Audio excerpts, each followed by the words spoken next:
ആനയെ തുരത്താൻ വനംവകുപ്പിന് സഹായവുമായി കർഷകൻ. ഇടുക്കി ചിന്നക്കനാലിൽ പ്രവർത്തനം ആരംഭിച്ച സ്പെഷ്യൽ RRT യൂണിറ്റിനാണ് കൃഷിയിടത്തിൽ നിന്നും ആനയെ ഓടിക്കാൻ സെമ്പകരാജ എന്ന കർഷകൻ വിവിധ തരത്തിലുള്ള പടക്കങ്ങൾ എത്തിച്ചു നൽകിയത്. കഴിഞ്ഞ ദിവസം മുതൽ ഇടുക്കി ചിന്നക്കനാൽ മേഖല കേന്ദ്രീകരിച്ച് പ്രവർത്തനം ആരംഭിച്ച സ്പെഷ്യൽ RRT യൂണിറ്റിനാണ് പൂപ്പാറ തലക്കുളം സ്വദേശിയായ സെമ്പകരാജ സഹായവുമായി എത്തിയത്. തമിഴ്നാട്ടിലെ ശിവകാശിയിൽ നിന്ന് 15,000 രൂപയുടെ പടക്കങ്ങൾ ഇദ്ദേഹം RRT യൂണിറ്റിന് എത്തിച്ചു നൽകി.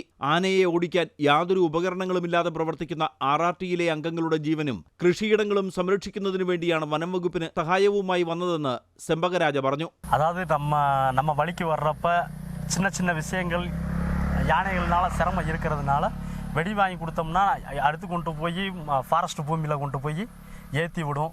நம்ம இருக்கிற வாட்சர் மாதிரி எல்லாரும் நமக்கு சில சப்போர்ட் பண்ண அவங்க உயிரை காப்பாற்றணும், ப்ளஸ் எங்களோட தோட்டத்தையும் காப்பாற்றணும், நாங்களும் சேஃபாக இருக்கணும் அப்படின்றதுனால அவங்களுக்கு வெடி ஃப்ரீயாக മേടിച്ചു കൊടുത്തിருக்கு. പടക്കങ്ങൾ ചിന്നക്കനാലിലെ സ്പെഷ്യൽ RRT യൂണിറ്റ് ഓഫീസിൽ വെച്ച് വനം വകുപ്പ് ഉദ്യോഗസ്ഥർക്ക് കൈമാറി. വന്യമൃഗങ്ങളെ ഓടിക്കുന്നതിന് യാതൊരു ഉപകരണങ്ങളുമില്ലാതെ ജീവൻ പണയം വെച്ച് ജോലി ചെയ്യുന്ന വാച്ചർമാർക്കും ഉദ്യോഗസ്ഥർക്കും ആശ്വാസമാണ് കർഷകരുടെ ഇത്തരത്തിലുള്ള സഹായങ്ങൾ.